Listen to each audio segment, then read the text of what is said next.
and people finally speaking up and change, hopefully, potentially, finally happening across the country that did indeed impact things in the Iowa football program. Perhaps you remember the timeline of events going back to early June when the first tweets that were criticizing the Iowa football program for racial disparity were posted by former players, multiple former players. On June 6th, the head strength and conditioning coach, Chris Doyle, who'd been in the program for decades, was placed on administrative leave. About 9 days after that, Doyle and Iowa reached a separation agreement, and they announced that they would be having that independent review. They hired a law firm. They have been working since mid-June. Today, we are expected to hear from, as Rick said, the head coach and the athletic director on the completion of the independent review.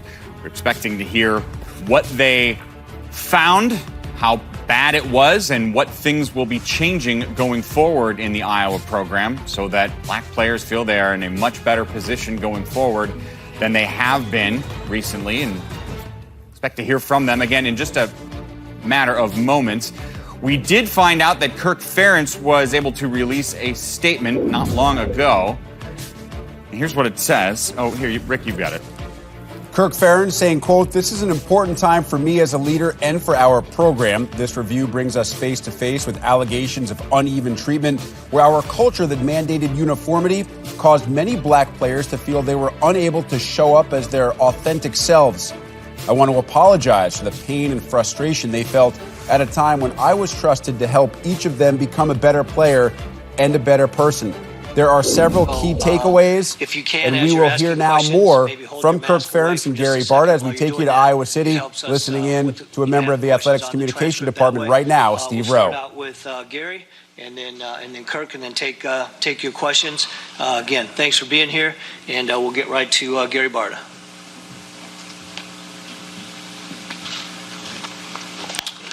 Thanks, Steve, and I'll just add Steve's thanks for coming on short notice. Back on June 15th, we were sitting in the same room, and I spoke to you at that time about some racial issues related to our football program. I announced the separation agreement with Chris Doyle, and I also announced that President Harold had retained the services of an independent third party to do a review of the football program. And so Coach Ferentz and I are here today to respond to the review and then also just provide you some updates and some perspective of things that have been going on since then. We now have several sources of information, if you will, going back to the Diversity Task Force, some very candid and frank conversations with former student athletes directly, and some the same from our current student athletes, and then now the report from the independent review. And for those of you who have gone through it, I'm sure you would understand when I say that, you know, getting direct and critical criticism is sometimes difficult to hear. That said, we needed to hear these things, and we need to get better. We talked a little bit about it in June, and you'll hear some of the same topics today. I am grateful for every former student athlete and current student athlete who came forward. First came forward on their own, and then also agreed to participate in the independent review. Two important dates related to this issue, this situation. June 3rd, when James Daniels began the former player process, and I mentioned James' name because he's in the report. So, you know, I'm not going to mention other former players by name, but he spoke up, and I'm grateful that he did. And then on June 8th, I referenced when we met last time about a team meeting where current student athletes were very candid in expressing their anger and frustration. And these conversations really opened the door to dig deeper. So when you combine those conversations with now this report, it makes it clear where we've fallen short and where we need to get better. And it is helpful that all these sources are consistent, that the issues that we've been identifying and had identified going into this review, I certainly feel like there are consistencies in what we knew we had to get better in. First of all, Kirk and I have had several conversations, you can imagine, over the last several weeks, and these are just some observations now and thoughts about the review, but they probably spill over into some of the other conversations. Kirk, first and foremost, is responsible for the Iowa culture, the football culture. He creates it, he sets the tone for it, and he has to hold people accountable for it. And he's fully accepting of that responsibility. And he's worked hard in recent weeks to help us begin the process to improve the culture. At one point in the report, he acknowledges that he gave too much responsibility, maybe too much unchecked authority to one individual, but beyond that, he acknowledges that it's broader than one person. It's an issue, a cultural issue throughout the program. That said, on June 15th, based on the information I had, based on my 15 years of working with Kirk, I shared that I still had great confidence that Kirk could lead us through this and continue to lead this football program.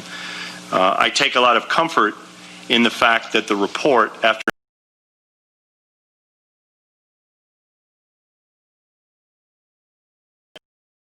ability to move forward and lead this program.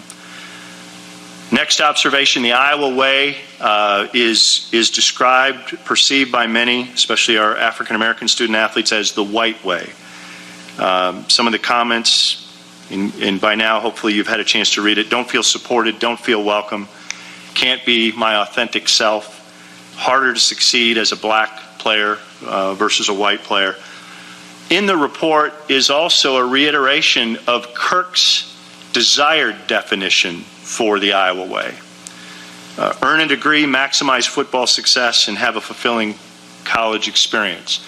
Clearly, there's a disconnect between the vision that Kirk has for the Iowa way and what he wants it to mean, and the way it was being experienced by some of our student athletes, and in particular, our black student athletes. So that's an area where we need to focus. How do we get the vision that Kirk has for the Iowa way and have it be experienced the way he envisions, and that'll be an important thing going forward.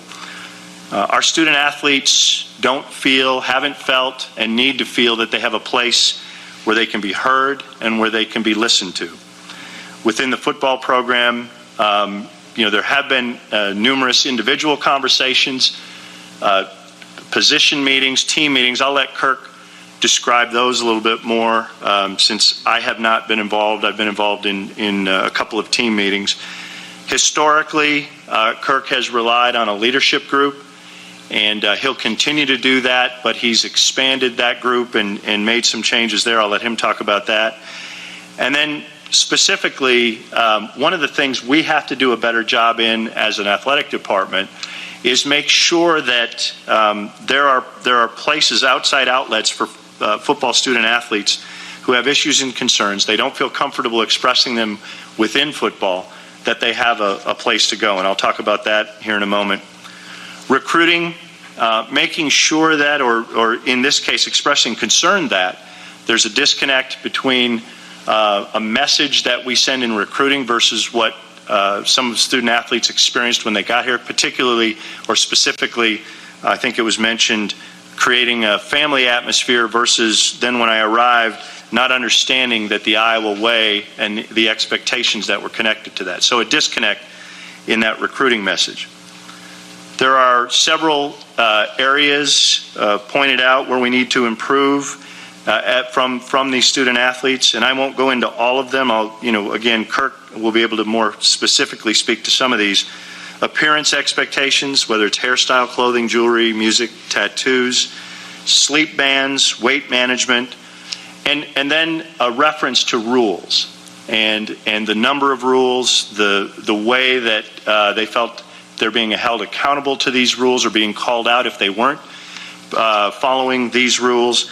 And I would just say this, as it pertains to rules, I don't think it'll come as a surprise. When you run an organization, when you have a team, you have to have rules. And so having rules isn't the challenge. The challenge is, and my expectation is for football and for all of our teams, make sure the rules are fair, and in this case, make sure that that without any kind of racial bias, Make sure that the expectations are well known in terms of any rules, and then make sure that the follow-through, the carrying out of those rules or any discipline related to those rules is fair and consistent. So that certainly came out in this report. Strength and conditioning expectations and treatment. I'll talk a little bit about, Kirk has already talked about some changes there in terms of job responsibilities. And drug testing was also mentioned, and I'll talk about that in a moment. Among this report, or within this report, there's actually some good news. And again, I'm not downplaying the fact that this is very critical of some of the things we have to get better in.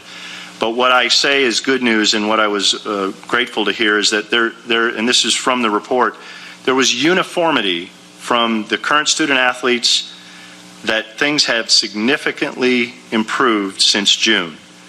Now, understandably, there are also some student athletes in the group who are taking a wait-and-see attitude. They want to make sure that these improvements are long-term and not just a short-term reaction. Now I'm going to move on to moving forward, and then several things that I'm going to mention moving forward, and then I'll let Kirk come up and say a few things. First of all, again, moving forward, I have great confidence in Kirk, and it all starts with him. His willingness to improve the culture in the areas that have been identified. He sets the tone, the expectations, and then needs to hold everybody accountable. I have been grateful and not surprised but impressed with the amount of energy and passion and work he's put into this going back to June. And yet we all agree that this is just the beginning. A few things moving forward, specifically strength and conditioning. Kirk can talk about it more if you have questions, but an acknowledgement that maybe some of those job responsibilities need to be spread out a little bit among the staff.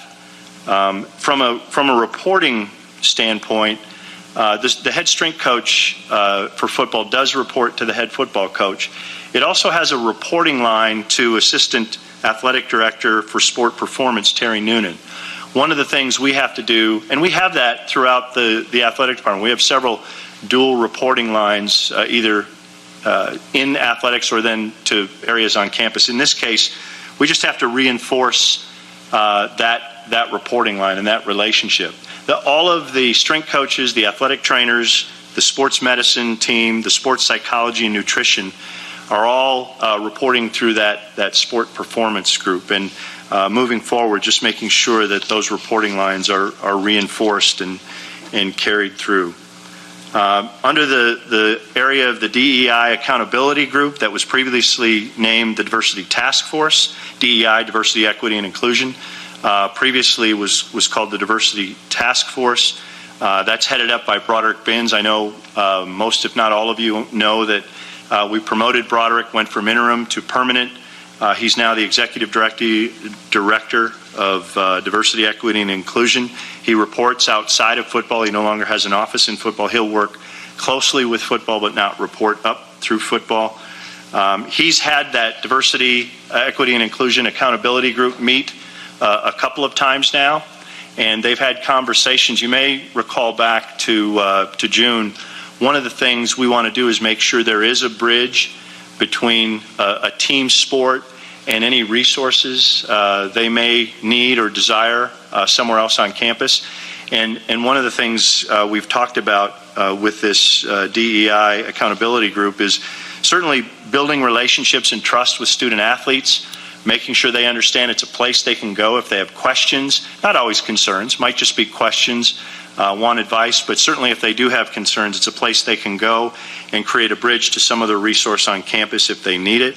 Looking at culture, team rules, and relationship. And then annually, that group reporting to the president, to myself, to the head coaches, because this position in this group is for all sports, not just for football. But certainly in this case, that report will go to Kirk in terms of how things are going in his sport, and also the President's Committee on Athletics, the PCA. Student athletes having a voice and engagement. Again, ongoing conversations individually and in the team environment in football, along with the leadership group. And I'll let Kirk, again, he may have already expressed publicly about the leadership group and expanding it, but it is also in the report.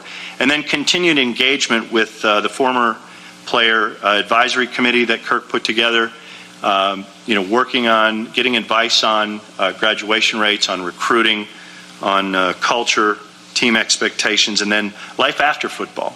Helping our football players as they get ready to enter the world, whether it's networking, career advice, etc. As it pertains to recruiting, just reevaluating all facets of recruiting, specifically addressing that concern between what we represent and the experience, and very specifically talking about that expectations. If we're going to use the term Iowa Way, I don't know if we will or if Kirk will or not, but clearly understanding when you become a Hawkeye, this is what you can expect. And then having those groups, the leadership group, the former player advisory committee, and the DEI accountability group, having an opportunity to look at those recruiting changes and give their advice on how that's working. Drug testing, we have reviewed all of our policies, protocols, and procedures. Do feel that those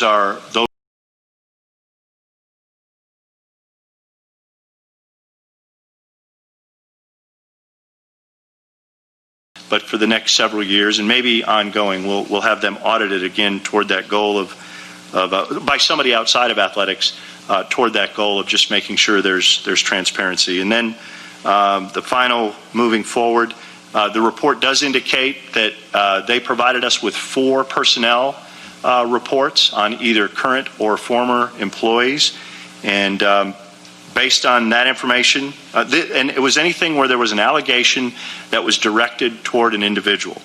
And so based on that information, the first thing I'm going to share with you is that there are no personnel changes planned. We will and have begun the process of internal follow-up. That internal follow-up will occur privately, and it will follow university HR policies and procedures. And then more broadly, again, just in terms of education and training moving forward, football has been included in and involved in training for the whole athletic department. They will continue to be involved in that, and then Kirk and I have talked about also some specific training just for football in the areas of unconscious bias, microaggressions, racial injustice, etc. So finally, some closing thoughts, and then again I'll have Kirk come up and share some things. This has been admittedly a challenging journey, and it will continue to be, but it's also a healthy journey, even though it's obviously been played out publicly and we have a lot of work to do and we've made mistakes. One of the things that I do every time we hire a new staff member in the athletic department, they, within their first couple of months, have to meet with me. And part of it is I want to know if you're walking through the hallways and I recognize you with 250 plus employees, I want to know, okay, you work here. Tell me a little bit about yourself. I'll tell you a little bit about myself. And I always end with the win, graduate, do it right. And as it pertains to doing it right, it occurred to me in thinking about this, one of the things I always say is you will make mistakes. As an employee of this department, you will make mistakes. When you do, admit it, acknowledge it, and then learn from it and get better. And so in a really broad sense, that's what's happened in areas of our football program. We've made mistakes. We're working hard to correct them. They're not going to be corrected overnight. I want to again apologize to any former student athletes, current student athletes who have had a bad experience within Iowa football, and we're going to work hard to earn everybody's trust moving forward. This report focuses on football, but the lessons and improvements that we've talked about and that we're learning apply to all of our sports throughout the entire department. We've already had individual team meetings, all staff Zoom meetings that Broderick has already organized over the past several weeks, and that's important to continue. Finally, the Big Ten has created an anti-hate, anti-racist task force. We have a couple of representatives. One of the representatives, not an Iowa student, but a student athlete from another school, said the following, and it just it fits perfectly with what we're going through. This is not a process. This is a process, not an event. And the changes need to be long-lasting, not just a news cycle. So I agree with those sentiments. I know Kirk shares those as well. And so a lot of good changes are underway, but realizing that it's going to be a process and it's going to need to be ongoing. So eventually, after Kirk is done, either of us will take questions, but I'm going to let Kirk come up and make a few comments first.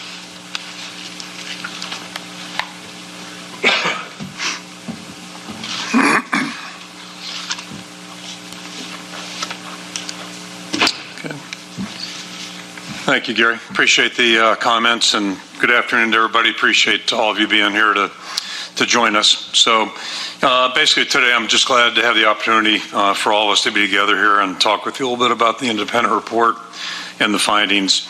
As you know, I've not made any public comments about specific issues, just out of respect for the process. And today I'll be happy to address any questions you may have afterwards. As a coach, I've always considered myself first and foremost a teacher. And the past few weeks, I've been committed to being a student. Spent a lot of time listening and learning from experience of many of our former players and current players and the experiences that they've shared. As the review explains, many of our black players felt like they were not treated the same way as their white teammates. I was saddened and disappointed to learn those feelings. Before June 4th, I would have said we had a healthy program. The stories I've heard in the days and weeks that have followed have changed that.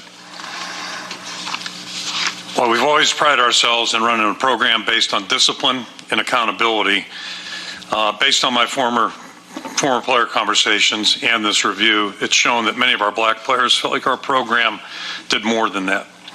I want to apologize to those players for any pain, any frustration that they felt at a time when I was trusted to help develop them as a better player, better person.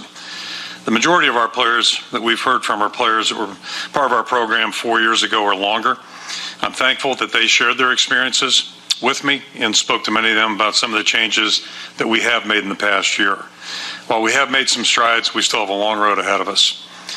There are a few key takeaways I want to speak about, and then I'll open it up for questions. First of all, I am responsible as a head coach. I've prided myself on running an NFL-style collegiate program, if you will, which means position coaches have autonomy and freedom to develop the curriculum and the coaching style that they choose. The former players' experiences show me the need to be more involved in every aspect of the program, so coaches and staff are carrying out the responsibilities in a manner consistent with our expectations. We're focused on creating a more inclusive culture for everybody, players and coaches. Over the past weeks, I've learned our culture was not as strong as I thought. Many of our black players felt they had to conform to a white culture, and in some instances, coaches had crossed the line from demanding to demeaning, and that's never acceptable. We've already made several key changes to our program, most notably with the leadership in our strength conditioning staff. As Gary hinted at, we've reorganized the department, spreading out the responsibilities across several staff members to diffuse issues of control and feelings of favoritism.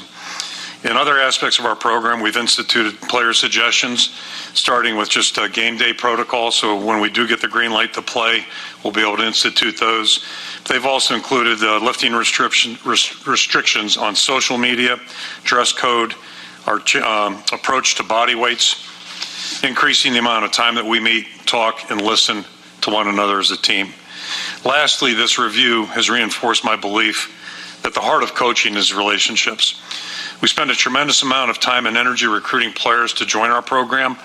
We're invested in every player that we bring into our program, and that commitment to them as individuals can and should grow even more once they're on campus. Everyone's life experiences are different, as are their insecurities and struggles. I'm no different. We can all work harder, connecting more, even more with each other to better understand each other's perspectives. This has certainly been a moment of truth for me as a leader and for the program. The release of this independent review will not be the end of the conversation. Really, it's just the beginning of our next chapter in the program's history.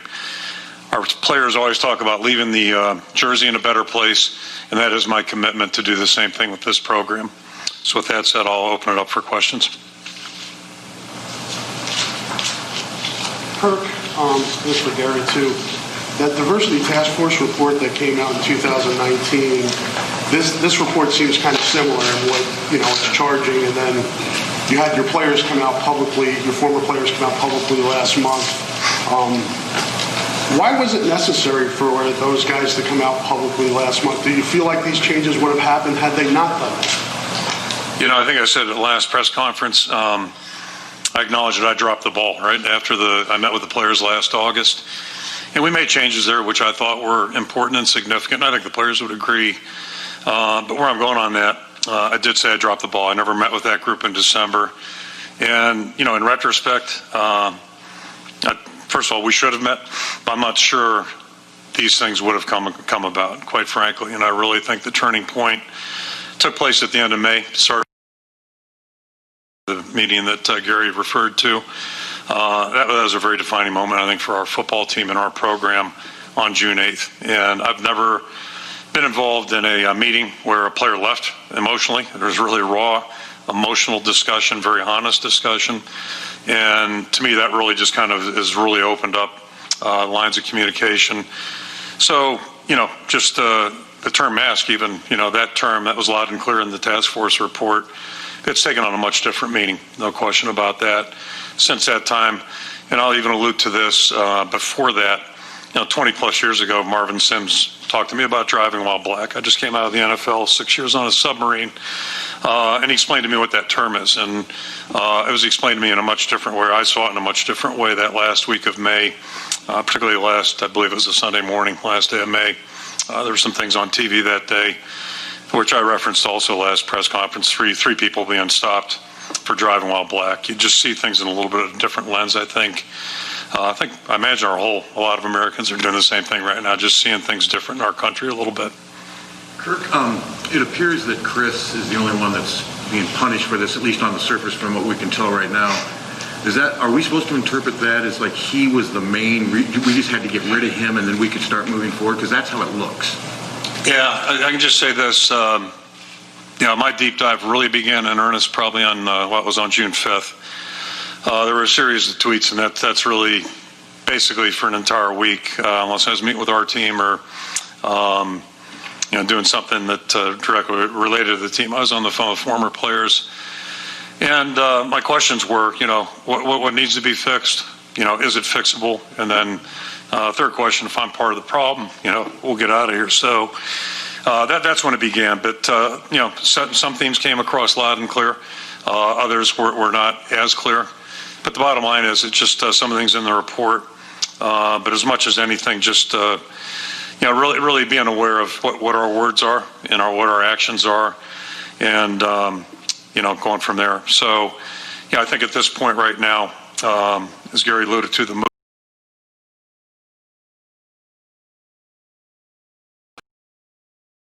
to do, and that's number one on the list right now. Good communication and also growth and learning. That's paramount for our whole program right now.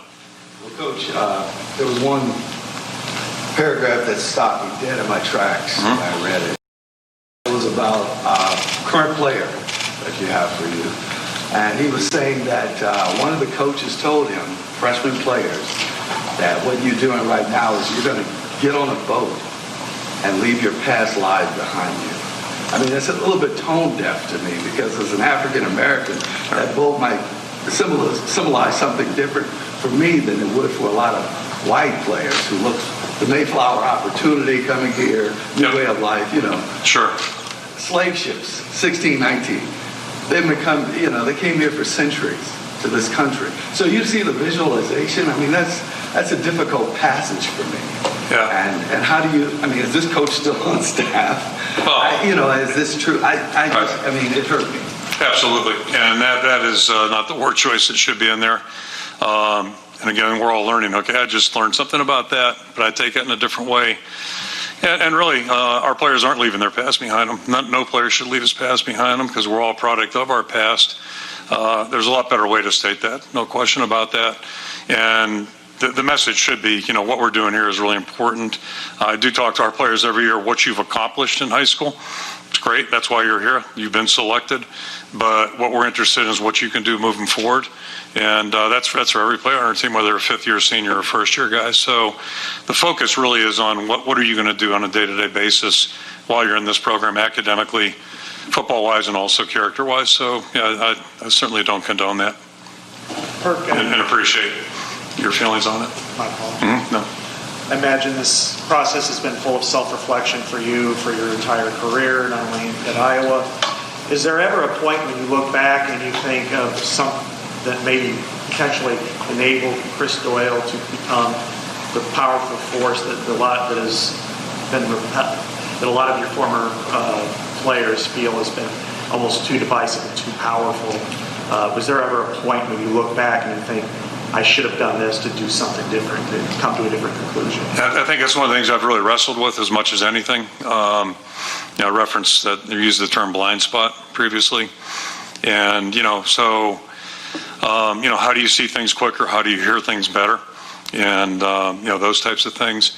Gary alluded to part of it in retrospect. In my mind, we had that position in charge of too many things. And I guess it's twofold. It's a matter, as I will go back and look at it now, what we've done as a staff is, okay, what responsibilities can we move? What are some of the things that maybe were being monitored that don't need to be monitored, really aren't that important? And then the third part, the things that we are monitoring and the things that we are deeming to be important, are they reasonable? Are they really reasonable? And then we went out and solicited feedback on that with our players. So, it's kind of a multi-leveled discussion, I think, in some ways. And to have one person with as many responsibilities in retrospect was probably a mistake. And as we move forward, those will be diffused out a little bit, just so the players aren't being corrected by the same person time and time and time again, because that sounds like my marriage, quite frankly, right? My wife raises the kids, and she's the heavy, and I come home, and I'm okay with everybody. So, yeah, I think there are things we can do moving forward that'll be better. Herman, some of your players in the report, and then other players have spoken about like lists being kept of player on things, kind of just things used against them. Are those things being done anymore? Are those all done? Yes and no. So there are things that Scott just kind of referenced. Some of the things that we looked at, sleep monitors, for instance, right? It's we're trying to advocate players getting good sleep. It's good for every human. But we came to the conclusion on that it's probably better right now. That'll be an optional thing for all of our upperclassmen. It'll be mandatory for our first-year players in the vein we're trying to educate you from coming here with poor sleep habits. We're making that assumption. Most incoming players have that. So how can we better make you aware of what you're doing when you're going to bed, how many hours of sleep you're getting, those types of things. But that'll all be the strength staff will handle that one-on-one with the players. It'll be extremely confidential. I'll be the only football coach that has access to that information, and my conversations will be the same way. Hey, we're just trying to educate you on what you can do better. So yeah, there are certain things that will not be a list thing. We're an incentive or disincentive in the Hawkeye Championship program, and I think we went over this with our players. So yeah, those kinds of things. Hopefully, if we keep a list on those things, the players all agree, hey, this is reasonable and it's fair.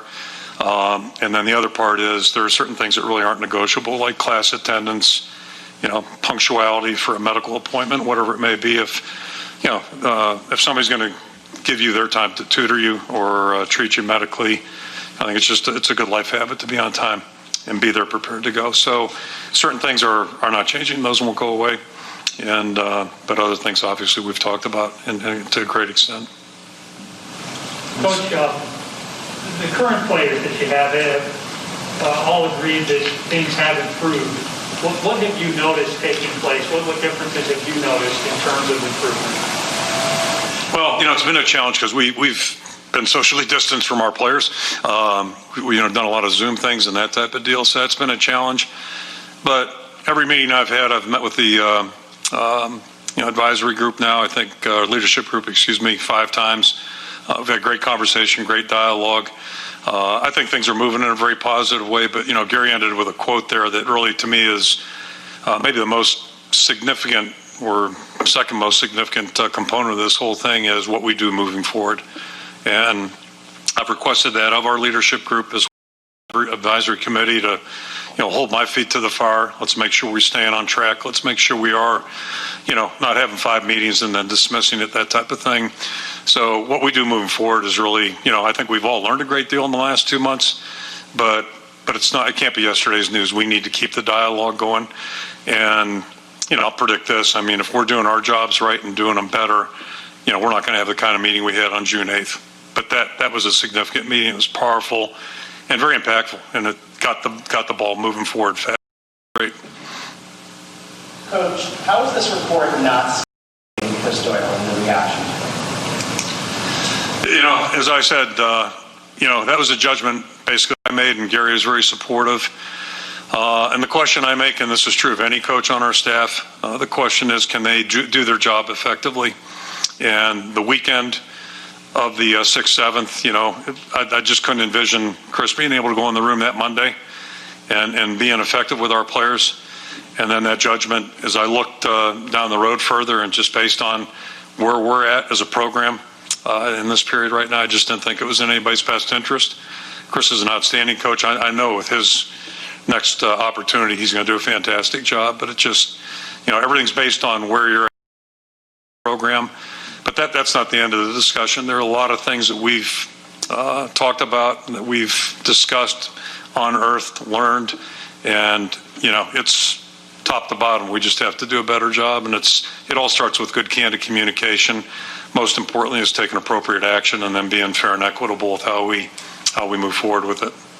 Kirk, despite the accusations against Brian and Seth Wallace, I know there weren't near as many, but can we assume that you're confident that they can move forward and keep doing it based on what we're hearing? Yeah, as Gary's comments reflected, our plan right now is to move forward.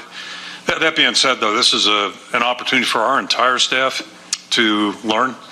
And, to me, one of the great things about life and coaching, you learn every day, right? There's always things, and a lot of times things you don't anticipate, but that's our job right now moving forward, and it has begun. It's begun in earnest, and it'll continue.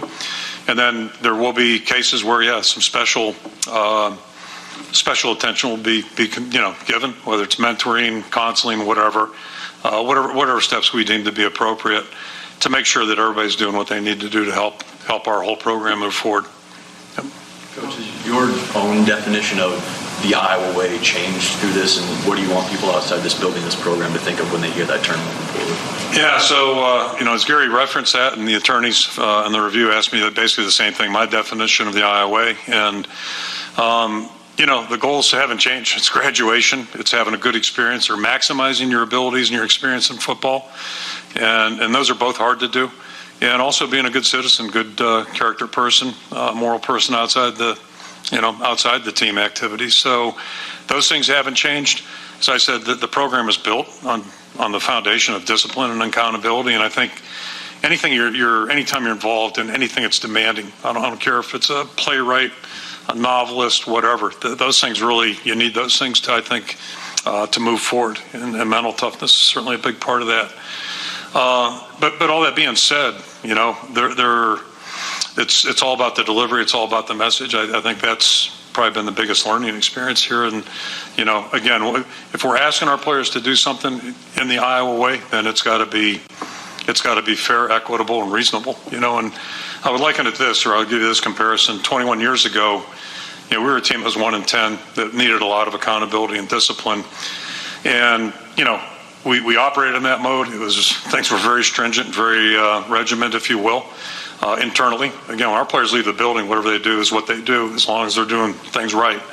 But we're in a different place, and 4 years later, we had a really outstanding football team. But that was a gradual progression. I said that to one of the members on the advisory committee the other night.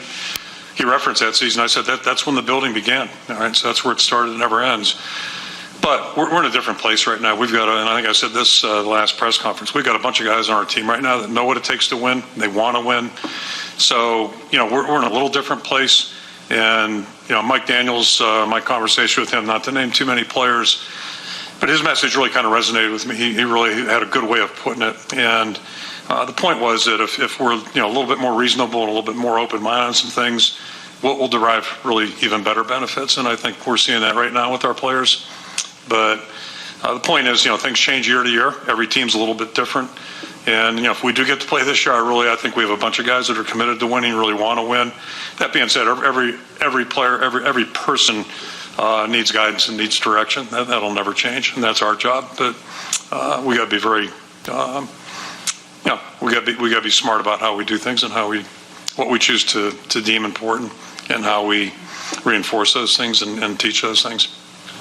Kirk, a passage in the report mentions how you previously believed it's better to keep politics and football separate when in a team environment. You've told investigators your views have changed recently. And I was wondering, will players, in your opinion, feel confident to express free speech and independent thought in any way they see fit, whether it's politically or otherwise? Mm-hmm. And what gives you that confidence if you do? Yeah, I'll go back whenever it was 3 years ago. That's probably fantasy land. But in a perfect world for me personally, when people go into Kinnick, it's to go watch a football game. Fans, players compete, enjoy the competition. But it's in a team frame, and quite frankly, there are a lot of things to me. That's the beauty of sports, is to run away from some of those things that are out there. But I did not support the use of Twitter then either. So we've changed our opinion about social media, and I still have concerns about it, but our focus will be on education that way. And I think my views have changed a lot about the national anthem and just how we execute it, and we're still in discussion on it. But I told our players yesterday, at least the leadership group, that I still feel the same way. In a perfect world, to me, sports should be just about sports. But I think we're in a different time and a different place right now as a society. And I really appreciate the dialogue we've had. We've had 2 separate meetings. This last meeting was not dedicated totally to that topic, but I really respect and appreciate the way our players are talking and the way they feel. And more importantly, as I said last press conference, it's clear, there are people on both sides of the discussion, but it's clear there's a real respect for each other. And I think I said this a couple of weeks ago. It's lacking nationally from my vantage point, but I see it with our team, and that is more important to me right now. Yeah, that's more important. Kirk, a lot of players have said that they come to Iowa and they're ready to go, they're excited, and yet there's a kind of a message set on the first day, and a lot of times it's derogatory, set in a derogatory fashion. Has that been discussed not only with the change in leadership and the strength and conditioning program, but across the board where young men are put in a defensive position right away and not into the program integrated right away? Yeah, I think it's really important that we reshape our perspective on players entering the program.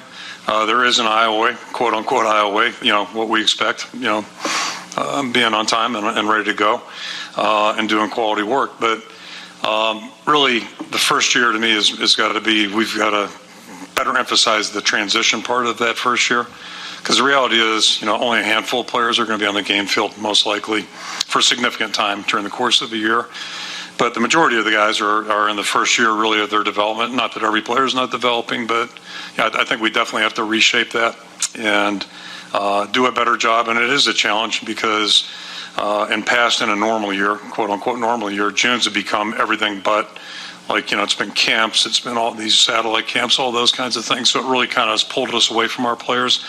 Then on top of that, July is a big vacation month for football coaches typically. So, there's a little bit of a rub and a challenge there too, but I've got some ideas on how we can bridge that. But the bottom line kind of goes back to the idea of just, making sure we have more time with those players, especially the incoming players, and we're getting them off on the right step, realizing that very few are really going to be out there at a critical time in the week, during the season. Let's just focus on, getting the basics down. And most importantly, just, learn the basics and come back the next day with a good attitude. That's probably the most important ingredient right there. And later in the report, several players expressed skepticism that these changes would be lasting. Sure. And it starts, I think the quote said, it starts with the head coach and down the line, I think, right, expressing a culture beyond Doyle that was corrosive in some ways. Are you that's a lot on your shoulders. Are you willing to kind of carry this forward, every day? To me, that's a synopsis of the whole review in my mind. And Gary mentioned, as I alluded to, the last quote he gave is really the most important step moving forward. I think we've had 2 great months, really significant months in this program's history. But that's all for naught if we don't have follow through. So, and again, I've encouraged our players, call me out, and the same thing with the advisory committee. And those guys are pretty good at calling me out anyway. So that's it's been not entertaining, but painful at times. But I have faith that they'll continue to probe and continue to ask questions. So, that's as we walk away today, that is the most important aspect of this whole thing, in my opinion. Coach, when you think about going into an African-American family's home for a recruiting visit, have you thought about how those visits might be different going forward? I haven't given it a lot of thought, but I can say this. I'm not quite 65 yet, but I've really never had any difficulty going to anybody's home, in good situations or bad situations, because it gets down to telling the truth. It really does. Being transparent, talking honestly and directly. So I really haven't had that be a challenge, and I don't anticipate that. And it's like being here today. I mean, there are questions I'll have to answer, I'm sure, with some, but that's part of what we do, and what we do is all out there right now. So it's my job to take responsibility for whatever may have happened and make sure that we are taking the necessary steps to show growth, to show improvement, and then continue those steps moving forward. Chris Doyle has really been made out to be a villain here and a bad guy. You just referenced before that you think he'll do great in his next job. When you hear these stories, how much validity do you give to them, and what's your view of those? And did you not notice any of those things if you did feel like those things were happening? Well, I'll just say this in general terms. I hear complaints. I'm the head coach. I hear complaints about a lot of things. Yesterday, I heard complaints about our food, which, one player commented on the scrambled eggs, which I've had those scrambled eggs. I mean, what are you kidding me? But anyway, but the point there is that, I've got a better filter, I guess, or better see or hear some things. But it's not about one person. This discussion is not about one person. It's about us as a program. What are the things that we need to do to avoid, having a report like this come out? What are the things that we better need to do? And one of the people on the committee said it best, probably a month plus ago, a month and a half ago.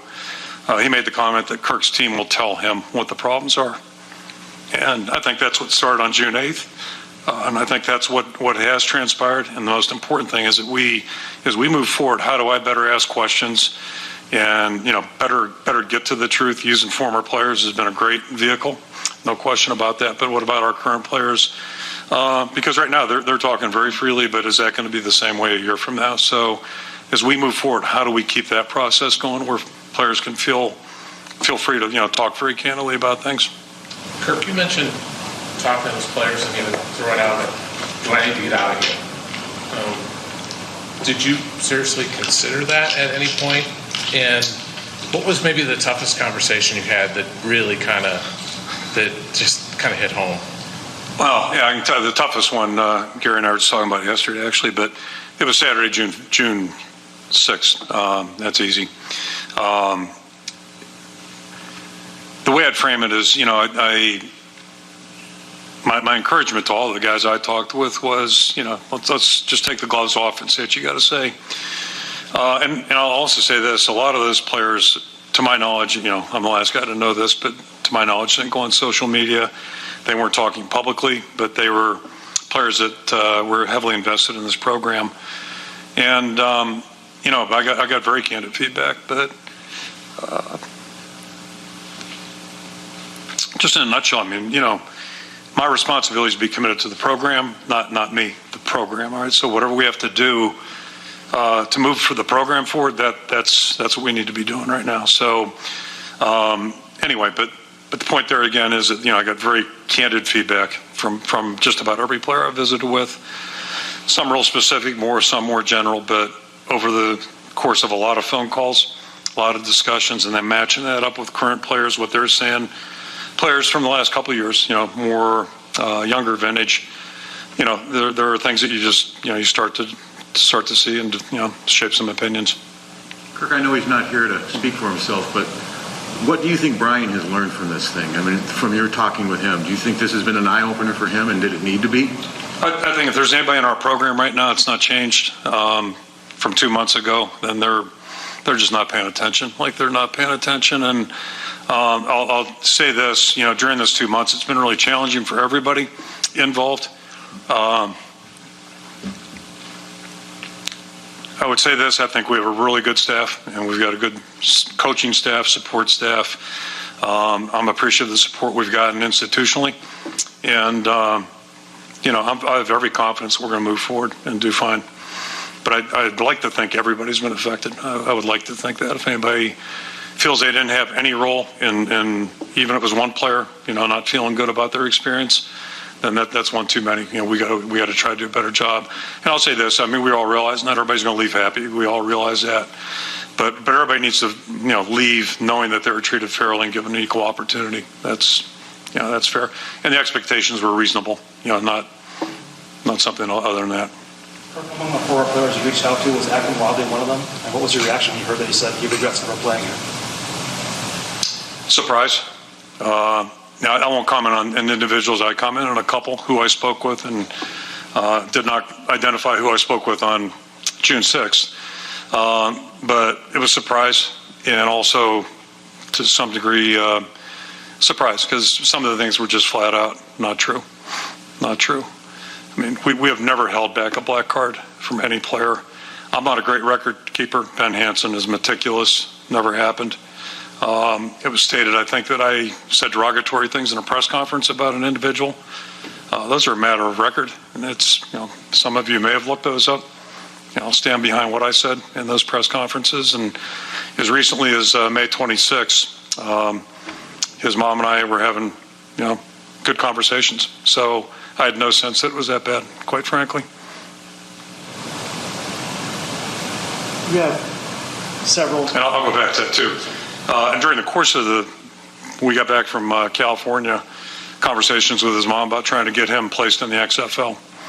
Work that probably his agent should have been doing, but trying to help. And I knew some people in the XFL. So I think he went to Atlanta as a result of that conversation. So yeah, I was surprised. I'm sorry. Mm-hmm. You have several young black assistant coaches who a lot of players relate to well on the recruiting trail. They've said a lot of good things to a lot of different people. Will they have more of a voice now within your program than maybe before, because they were younger and there was a certain structure that maybe their voices were muted or not as loud as others? I don't know if there'll be more, but I think everybody's been. I've talked about the players, right? Since June 8th, players have been really free with their talks and thoughts and opinions. I would say I've seen the same thing in our staff meetings. It wasn't just players; it was just the whole staff, and especially that early part of that week.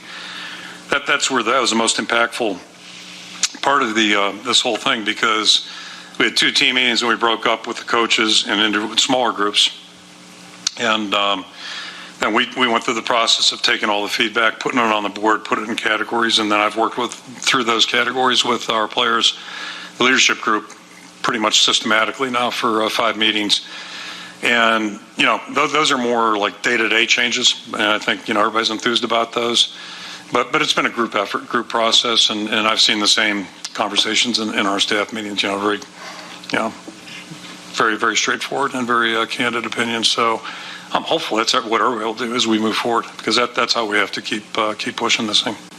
Early in this report, it says current former players were overwhelmingly positive in their evaluation of the coaching staff, with 3 exceptions. And then it says that those 3 exceptions verbally abused and bullied players. There's a pretty big gap between overwhelmingly positive for most staff members and then verbally abused and bullied. I'm curious why we know about consequences for theoretically one of those people, but not 2 more. And that's just a big gap between those reviews. Sure, and I stole a player's words. A former player and staff member actually shared words with me, the demanding versus demeaning. I think that's where the line is, and all coaches have to be careful of that. Probably most of us, teachers, coaches, anybody that works with other people, you have to, think twice, act once. And, so that is unacceptable. Is there a pattern of it? That's a question you have to ask. Is it correctable? That's a question you have to ask. Those are judgments that I've had to make, and then I've got to answer to people too about those things. So, as I said earlier, I'm confident we're going to move forward. I'm confident there will be less of that kind of feedback from any of our players, and I'm also not naive enough to think somebody might not say something wrong. But as I've said this before too, if you do that as a coach or a teacher, then you need to circle back and make sure before that player leaves the field or leaves the building that I'm sorry about what I said out there. Here's what I meant. All right. And basically, in my mind, the construction, the corrections and teaching should be directed at actions and behaviors, it should never be personal. That's a key component in teaching or coaching. Is your confidence in the ability that theoretically these actions can be corrected or improved from these other, I'm assuming, 2 people that are still on set? Does that confidence come from the players that you've talked to saying, look, I had these frustrations with this person, but I believe we can work this out? It comes from players. It also comes from my exposure to things and how much I'm able to see and not able to see. And I can't sit in every meeting room, obviously. That's impossible. So there's a lot of, that's where the feedback really comes in from different people. But I'm confident that we can move forward. Otherwise, we would have done something differently. Kirk, obviously, recruiting's in a weird spot right now. Not being able to go out, not having visits. What has the feedback been from the recruiting trail? Because some of these things, I think, probably had come up before even this. Yeah. You guys have had to confront. How have you dealt with that, and have you seen an impact? Just like our players on campus, we've been very transparent and very direct with our recruits too. And so they're not reading about this as yesterday's news. They're hearing it from us. And I would say they've been fantastic. We've been well received, and we've have been addressed and things that we're going to do moving forward. And they've been absolutely fantastic. But it's a long road till December or whenever signing ends up being. But the players have been great. You mentioned earlier about being receptive to players calling you out on things and that type of thing. We obviously saw with the task force report in 19 and the Blackwell report that players brought those concerns to you through various channels. When that happens in the future now, why will your reaction and your receptiveness to all this be different than before? That's something I've got to safeguard against. But again, just pertaining to the task force, to me, it's all about the lens I saw it through. I thought we addressed what we needed to address: the hats, earrings, those kinds of things. And those were important and still are important to our players. And I get that better now. And I kind of got it in August. But I think the key point is, just the lens that you're looking at things through, particularly the last 2 months since the end of May versus prior to that point. I think a lot of viewpoints have changed. And but I'll tie that in also with the evaluation of people, that you've got to ask better probing questions to get more honest feedback, so people can feel comfortable telling you about what needs to be addressed. And again, we're getting that right now, but we need to continue on that path as we move forward.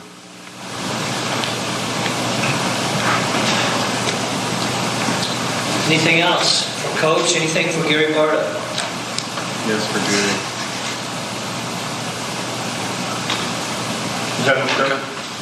Okay, thank you.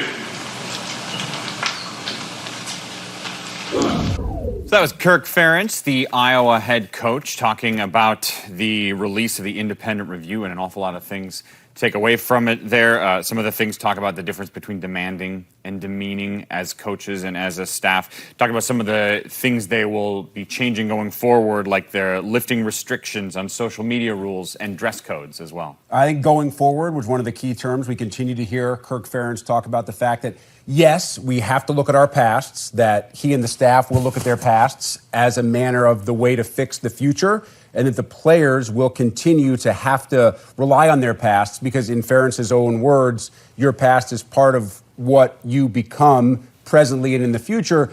But I think he also made the point that he feels like every coach on this staff that remains on the staff, and only Chris Doyle is gone, no other personnel changes at this point after the internal review, that every coach, even those who were accused of racist or prejudiced behavior, that those coaches learned and that moving forward they can change. Obviously, as Kirk alluded to, only the future will prove whether that is true or not. Right. Gary Barta at the top said this has been a challenging but healthy journey, and that seems to be the goal for this program, is to not make this an event, which is something they also said, but something that is part of who they are as a program. We heard them frequently talk about the Iowa way. This is hopefully a part of the change in the new Iowa way. That's it for us. Thanks for joining us for this live press conference with Gary Barta and Kirk Ferentz from Iowa. For Rick Pizzo, I'm Mike Hall. We'll see you next time.